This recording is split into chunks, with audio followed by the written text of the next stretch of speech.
इन बच्चों के लिए आंगनवाड़ी के लिए बहुत कर रहे हैं। आंगनवाड़ी कायाकल्प महाअभियान, फिल्टर का पानी मिलेगा इनको, स्टील की थाली में अब ये खाना खाएंगे। 101 आंगनवाड़ियों को प्रथम चरण में गोद लिया जा रहा है। ये वो जरूरतमंद बच्चे हैं जो अंतिम छोर के बच्चे कहलाते हैं।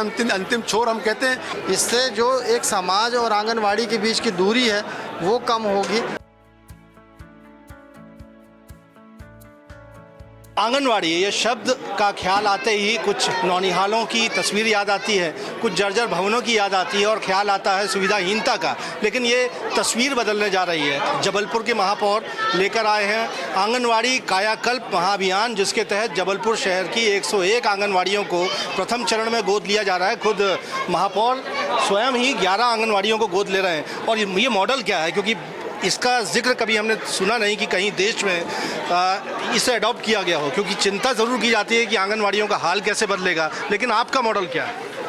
देखिए, चाहे केंद्र सरकार हो राज्य सरकार हो, इन बच्चों के लिए आंगनवाड़ी के लिए बहुत कर रहे हैं। लेकिन हमारे शहर के नागरिकों को भी साथ में उठकर सरकारों के साथ काम करना होगा, तब हम पूर्ण हो जाएंगे।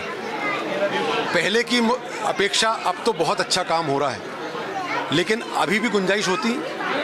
तो इन सभी आंगनवाड़ियों को गोद लेने का मतलब है कि बच्चे हमारे फट्टी पे नहीं बैठेंगे, दरी पे नहीं बैठेंगे, बच्चों के पंखा होगा, फिल्टर का पानी मिलेगा इनको, स्टील की थाली में अब ये खाना खाएंगे, अच्छा वाला ग्रीन बोर्ड होगा, अच्छे वाले कैलेंडर जिसमें ये लोग पढ़ते हैं आबा सादा और ABCD 1 2 3 4 का जो कैलेंडर होते हैं वो अच्छे वाले होंगे।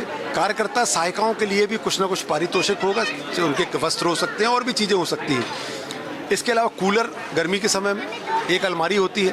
तो ये जो इंफ्रास्ट्रक्चर है ये पूरा प्रोवाइड करने का काम ये सामाजिक 100 संस्थाएं करेंगी, जो 687 आंगनवाड़ियों को गोद ले रही हैं। और आज 15 संस्थाओं ने 101 आंगनवाड़ियों को गोद ले लिया है, जिसका काम कल से शुरू हो जाएगा। एक आंगनवाड़ी आप देखिए सुसज्जित हो चुकी है, बच्चे कुर्सियों पे बैठे हैं, उनकी स्टील की थाली, सब कुछ सारी सामग्री आ चुकी है। आप खुद भी 11 आंगनवाड़ियों को गोद ले रहे हैं। मैं विगत 2005 से जो हमारी 9 आंगनवाड़ी है नर्सिंग वार्ड की, उनको गोद लेके सब सुविधा युक्त हैं वो हमारी। मैंने 11 आज फिर तय की है और ये 11 नई आंगनवाड़ियों को मैं उसमें काम करूंगा। हमारे निगम अध्यक्ष MIC वो भी कर रहे हैं, सभी लोग हम सब मिलकर एक नया स्वरूप आंगनवाड़ी का लेकर आएंगे, जो कि सर्व सुविधा युक्त होगा, पुट्टी पेंट होगी, अच्छी चित्रकारी होगी। जब उस कमरे में हम आज से 3 महीने 6 महीने के बाद जाएंगे तो हमें लगेगा एक बहुत हाइजीनिक, बहुत अच्छी जगह पे आए हैं। ये वो जरूरतमंद बच्चे हैं जो अंतिम छोर के बच्चे कहलाते हैं। अंतिम छोर हम कहते हैं, अंतिम छोर के व्यक्ति को उठा के लाना है। यही वो अंतिम छोर के बच्चे को उठा के लाने का काम है जो हम लोग करने का प्रयास कर रहे हैं। माँ नर्मदा का आशीर्वाद रहेगा, संस्कारधानी के नागरिकों का जो आशीर्वाद बहुत है मेरे पास, वो आशीर्वाद रहेगा। हम लोग खूब सफल होंगे और खूब इन बच्चों के लिए कर पाएंगे। आगे जन्मदिन हो, चाहे शादी की सालगिरह हो, चाहे हमारे पूर्वजों के जयंती हो, चाहे उनकी पुण्यतिथि हो, इन बच्चों के साथ मनाई जाएगी। तो इन बच्चों का उद्धार होगा, मानसिक तौर पर, शारीरिक तौर पर इनका उत्थान होगा और हमारा भारत देश का भविष्य सुधर जाएगा। जी, तो ये तस्वीर बदलने जा रही है। और रिकुंज विज जी से भी मैं बात कर लेता हूँ, जबलपुर नगर निगम के अध्यक्ष हैं।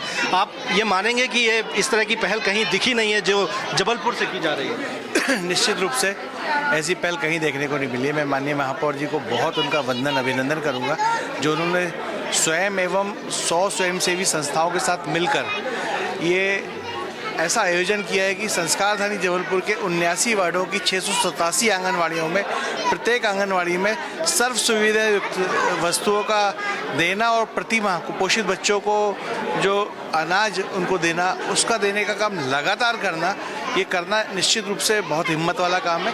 मैं माननीय महापौर जी को बहुत बहुत और जो 100 स्वयंसेवी संस्थाएं हैं उनका अभिनंदन करता हूँ। आप महिला बाल विकास से आते हैं, क्या कहेंगे इस पर और कैसे एक्सक्लूशन हो पाएगा? मेरा इस विषय भी ये कहना है कि मेरे तो विभाग में सेवा काल 15 साल का गुजर गया। ये प्रकल्प इस तरह का जो इन्होंने लॉन्च किया है ये बहुत गजब का है। इससे जो एक समाज और आंगनवाड़ी के बीच की दूरी है वो कम होगी। साथ में जो वो बच्चा जो अंतिम छोर का बच्चा है उसको समाज ध्यान रखेगा कि उसको किन चीज़ों की आवश्यकता है। यदि कुपोषित बच्चा है तो उसको बराबर ये ध्यान रखेंगे। इन्होंने बात की गर्भवती धात्री माताओं की सेवा की, तो सबसे बड़ा जो इम्पैक्ट पड़ने वाला है वो ये कि ये आंगनवाड़ी के बच्चे और जो समाज है, दोनों के बीच की दूरी कम होगी। और जो हमारा समाज का दायित्व है कि हम इन बच्चों पे ध्यान रखें, वो बढ़ेगा। और थोड़ा आंगनवाड़ी के प्रति समाज के लोगों का रुझान बढ़ेगा। जैसा सर ने बात किया कि हम जन्मदिन मनाएंगे, हम पुण्यतिथि मनाएंगे, ये कहीं ना कहीं उन आंगनवाड़ियों को समाज की मुख्य धारा में जोड़ने का काम करता है। बहुत अच्छी पहल है ये, और हम अपने विभाग की तरफ से उनका स्वागत करते हैं, अभिनंदन करते हैं। ये पहली बार ऐसा मॉडल यहाँ पर तैयार किया गया है जहाँ स्वयंसेवी जो संस्थाएं हैं वो आंगनवाड़ियों को गोद लेंगी। एक अच्छा इंफ्रास्ट्रक्चर इन आंगनवाड़ियों में दिया जाएगा और ये तस्वीर बदलने का दावा किया गया है। और हम कह सकते हैं कि एक शुरुआत हुई है, और इसका नतीजा क्या होगा और किन शहरों में इस मॉडल को अडॉप्ट किया जाता है, ये भी देखना लाजमी होगा, क्योंकि जन सहयोग अगर होगा तो आंगनवाड़ियों की तस्वीर ज़रूर और बेहतर हो सकेगी। कैमरामैन सतीश सराठे के साथ विजेंद्र पांडे, IBC 24, जबलपुर।